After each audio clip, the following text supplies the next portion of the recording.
This podcast is brought to you by Kill Global Coaching and Consulting. Go to KILN globalcoaching.com when you're ready to bake success into work and life. Now for the next episode of Whiskey, Jazz, and Leadership.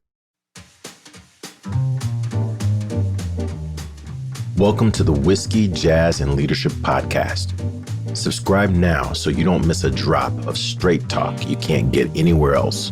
We discuss the whiskeys to drink, music to listen to, and what it really takes to be an effective leader. I'm your host, Galen Bingham, the leadership strategist.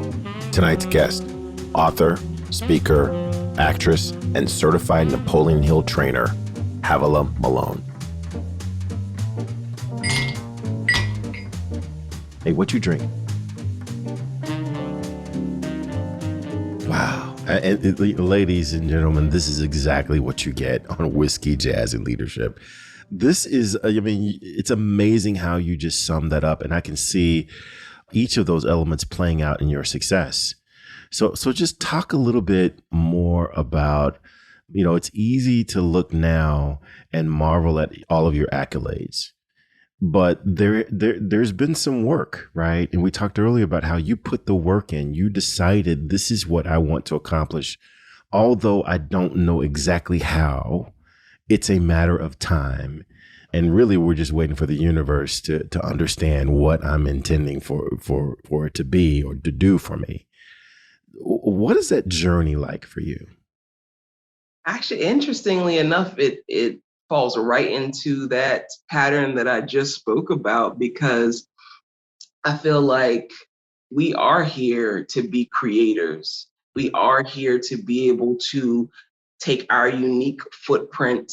Like, I'm a believer that we are spiritual beings having a physical experience. So this human thing that we are doing, like, this is a by choice thing. So we come into this experience, and then we have all of the influences from, family, friends, community, all of that good stuff. And there's an idea of who we should be and how we should operate in life. And it's almost like our challenge, our job, our opportunity to be able to go beyond that preconceived notion of what we should be and become all that we can be.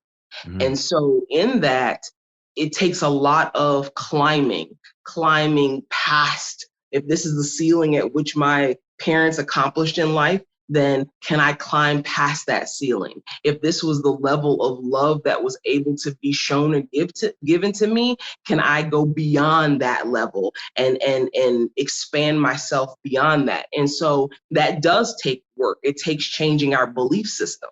It takes changing, and I think that change comes from first being exposed to new things. That's why I'm like such a huge proponent of like travel, of having a diverse group of friends and a diverse group of people who you associate with that have ideas, beliefs, opinions that go beyond what yours is. Like, it's great to be around people who think like you. Yes, that there's a comfort zone there, but also to engage with people who don't think like you, because there's some value in that too. But all of that takes energy. And so it's like, am I willing to expend the energy that is required for growth? Or will I just stay here in this comfortable position where I really don't have to do much moving around? I don't have to exert much energy. Wow. And I think one of my greatest gifts is that once I have been exposed to something that sparks my interest, then I'm willing to expend the energy. Yeah. So one of the things that I have often, I'm going to tell you, I struggle with personally. I'm a coach. I'm an executive coach. I'm steeped in emotional intelligence. I know how important this stuff is, but we have 67,000 thoughts per day. And research shows that 70 to 80% of those thoughts are negative and self-critical on average. And 80% of those negative and self-critical thoughts are just on repeat. They're the same thoughts. They're not even brand new thoughts. They're the same thoughts. And it's important, based upon that, it's important for you to feed yourself positive affirmations, positivity, because if you just let yourself go, you're going to have these negative thoughts. And there is no way you can accomplish anything of greatness if you've got this self-limiting belief. How do you stay focused on making sure that you only allow positivity in, or that you bounce back quickly? Because what I've found is that successful people aren't people who never have a negative thought. They just bounce back. They just bounce back quicker than most. They don't wallow. So what are some things that you do when you find yourself in a negative place? What are some things that you do to bounce back quicker? And that's such a great point, because you do need processes or tools in place to be able to help you. Because yes, negative thoughts are everywhere around us and also within us. So it's not like, oh, you're immune to never having negative thoughts or anxiety or doubts or stress or any of those things, but it's what do you do with it and how long do you sit with that? That really matters. And so for me, and I've definitely seen over the years of doing the work, how I have changed in that arena, because as I have come to learn about myself, I used to be a very negative person. I didn't think I was, but now with the contrast of who I am today and being able to, like, the hindsight being 2020, I was like, dang, I was always like pessimistic and like, always waiting for the shoe to drop, I guess, Yeah. that kind of mentality. And what I found was, one, what you feed yourself on a daily basis. Mm. So are you listening to the news? And the news is primarily feeding you with fear and things that are going to grab your attention and keep you in a very constricted, worrisome mindset. And so that was one of the things, especially with leaving the news and being a part of the creation of those cycles and stories, it was just like, this is not healthy for me to continue to feed myself with. So that was one of the things that I cut off. And also the people who you surround yourself with. It was kind of like, if the crux of the conversations that we're having, we're talking about people, like it's gossip, or you're worried about what next, pandemic item is going to strike, or if you're worried, or your conversations are about, how things were horrible today, then that's again, you're feeding your mind with that. And whatever you continue to dish into your conscious mind is going into your unconscious mind and creating a belief system. It's creating a pattern of, oh, this is how the world is. So now we have to adapt ourselves to protect ourselves from these things, as opposed to, if you're talking about opportunities, let's talk about what the wins were for today. Let's talk about what things you really desire that you want to create in this world. Or let's talk about how we can help somebody who's going through a challenging time, because that creates a different perspective of the world around you. So it's like, do I live in a friendly universe or do I live in a hostile universe? And that's all crafted by what you're feeding yourself in your own mind. Wow. And so making sure that I am having upbuilding conversations with people, or people are choosing to have, a lower vibrational conversation, I'll just excuse myself, because I'm just like, I'm like, you can do whatever you want to do, but I know that I need to protect and be a guard at the gates of my mind so that I can have the outcome that I want. It's like, you can't marvel at what I am doing in my life without being willing to do the work to also get it. So you can do whatever you want to do, but if you want these results, then you have to put in this type of work. I think also reaffirming, like through affirmations, because whatever you continually repeat, it's auto-suggestion. Whatever you continually say to yourself on a consistent basis will become your belief system and will become your reality.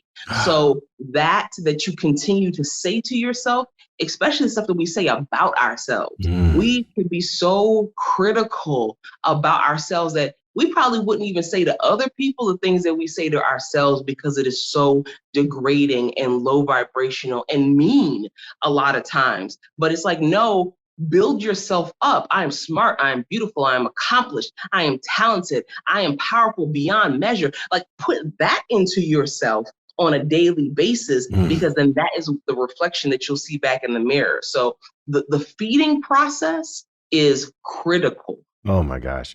Okay, so I got to ask you about this because you're going to recognize this as being straight out of Napoleon Hill's Think and Grow Rich. And it's this idea, and because of my background being corporate, I changed it a little bit to fit kind of how I operate, but I call it my invisible board of directors. But your invisible board of directors, I mean, pretty strong characters. You've got Oprah Winfrey, you've got Jesus Christ, you've got the Buddha, Walt Disney, Steve Jobs, Elon Musk, Warren Buffett. I mean, if you're going to construct an invisible board of director, you might as well start with that group of 7 people. Talk to me about how you leverage that invisible board of directors in a tangible way for allowing you to do the kinds of things that you're doing. Absolutely. They used to be big back in the day. You would see like bumper stickers on people's cars and it'd be like, what would Jesus do? Yeah, yeah, And yeah. it's kind of that same type of mindset or question where it's kind of like, if I'm working on a business problem or I am trying to come up with a new idea, then who would have some insight or who could have a perspective that could be useful or expand my mind in some way to let me look at things differently. And so I'm like, Oprah Winfrey, who is a media mogul, inspirational thought leader, like she is just, such an accomplished person. So I'm like, if I could tap into the mind of Oprah Winfrey and be able to sit down with her and have a conversation and get insight, get information on this particular business situation that I am contemplating or that I'm trying to get insights into, I mean, how valuable is that? And it really is, because we are part of a collective conscious. Everything is connected. It's one of the universal laws. It's called the law of divine oneness. So everything that has ever been and will ever be is connected through that universal consciousness. So you can literally go to, it's about slowing your breath, getting into a very relaxed state, going into almost an alpha level brain frequency or function, which we do it automatically as we're coming up out of sleep. And when we're going down into sleep, you go through that alpha wavelength, which means your brain is vibrating at a lower rate. And then you go down into like delta and into those deeper sleep frequencies. But in alpha, you have such a bigger connection to all this information that exists all around us. Some people call an Akashic record, whatever your connection to that is, it is real, it is there. You could either utilize it for your own good or you could not utilize it for your own good. But it's there. It's there. To you, exactly. And so I will go into this alpha state and be able to call upon my counsel. And I have done healings within my own body. I've done remote healings with other people. I have been able to come up with amazing business ideas, answer questions that have perplexed me, gone into getting deep scientific information by utilizing this process. And so if you do any research into the use of an invisible counsel or going into alpha state to access information, like there's a lot of research that is available, scientific research that's available on how effective this is. But it's another tool that we all have access to. So it's like the more that we open ourselves up to the resources that we have, to the power that we have, is like you can have such an abundant, rich life and you're not alone. Like you are so not alone. Wow. One of the things that I have always been impressed about you every time I have been in the same room with you or on the same program, or on the same Zoom screen, whatever the case is, or just kind of in your area, is you have a very strong conviction in what you believe, but I never see you coming across as being preachy. I never see you as pushing your beliefs onto other people, But boy, if someone asks, hey, how did you accomplish this?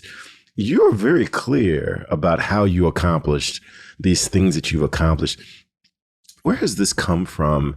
This dance between being incredibly confident in who you are, at the same time, knowing the balance of not crossing the line and telling other people they have to be the exact same way. I truly had to fight for this. And I say fight for it because I grew up in a highly religious household, like where my path, what I should believe, like how life is and what life isn't, was very much outlined for me from birth. And so that's what I was fed with and believed wholeheartedly the majority of my life, and pushed it on other people as well, because it was like, this is a matter of life and death and you need to, live your life this way. And as I started to be exposed to different people from different cultures, from different belief systems, from different ways of doing things, there was something that cracked open in me, and it was like, is what I have the only thing or the right thing? Or, like, I started to question within myself, like, because I feel on a soul level called to so much more than just what is in this box that has been presented to me. And so it started making me kind of step back a little bit and reevaluate things and start to take in more information to be able to understand, wow, there's a bigger picture here that I haven't been aware of.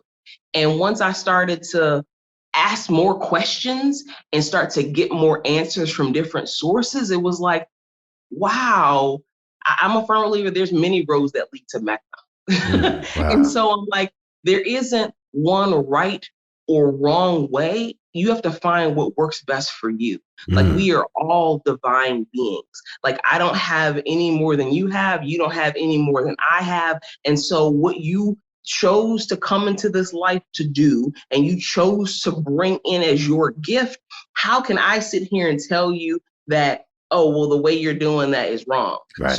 I can evaluate, hey, I'm watching your path. I'm seeing the results of your path. Does that work for me? Maybe not.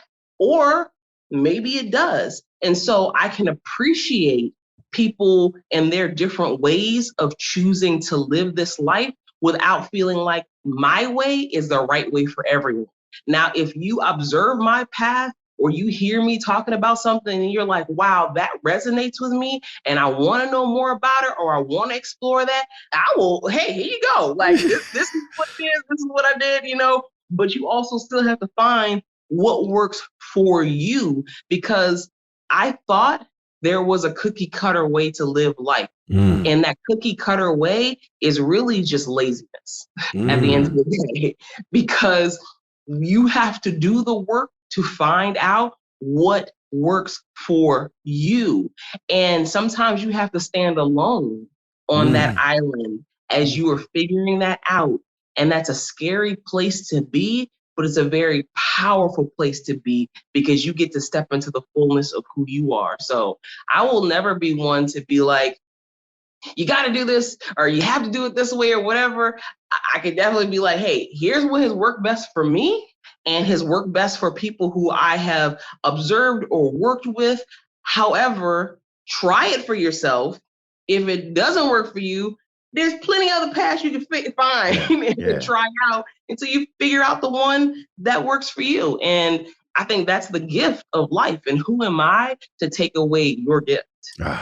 So now you're getting into my metaphor of jazz, that we all have our own way of getting from point A to point B. And I got to talk about this because, you've got some, I asked you about your favorite jazz musicians.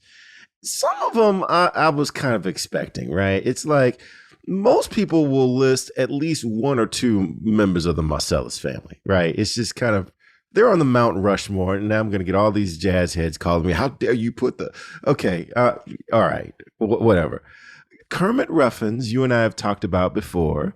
I was not familiar with Kermit Ruffins. I have since become familiar based upon your recommendation, and I get it. But there's one name you've got on this list that has been a secret favorite of mine, at least for 30 years now. And that's Harry Connick Jr.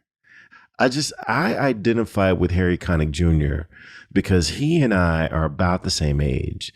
And he was into jazz, which was always, in my mind, a grown-up adult type genre.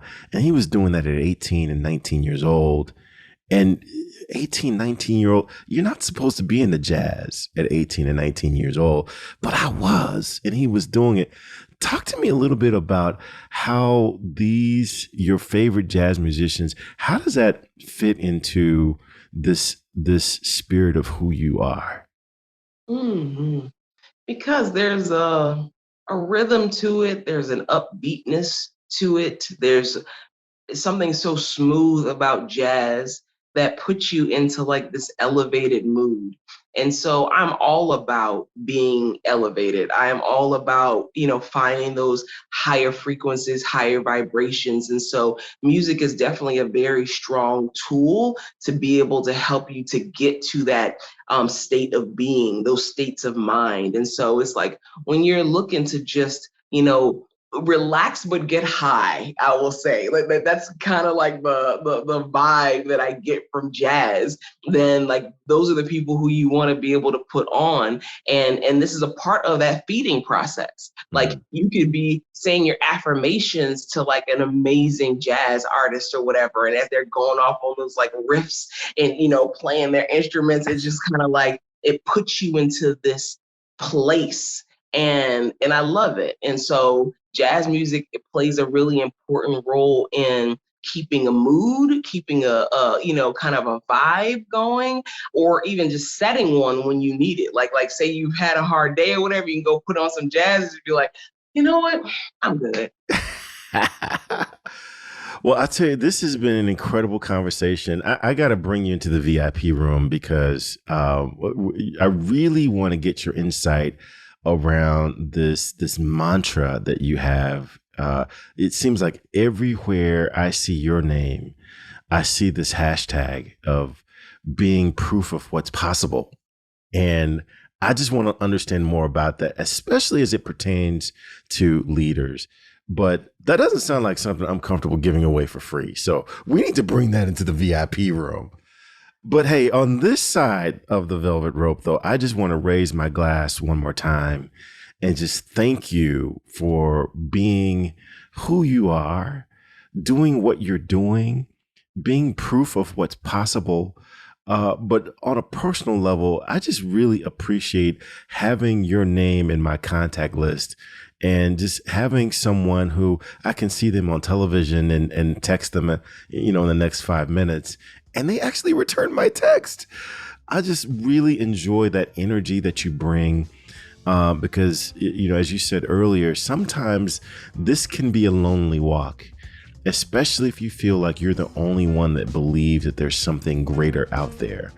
And you are my proof of what's possible. So thank you for that.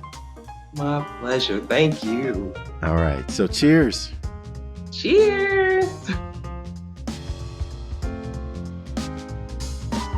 Hey, it's not too late. Hit that subscribe button so you're sure to catch the next episode.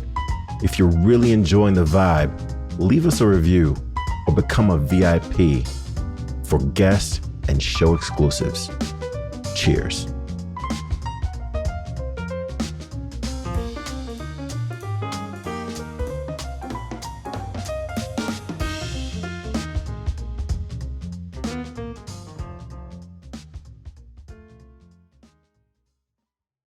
This podcast is a part of the C-Suite Radio Network. For more top business podcasts, visit c-suiteradio.com.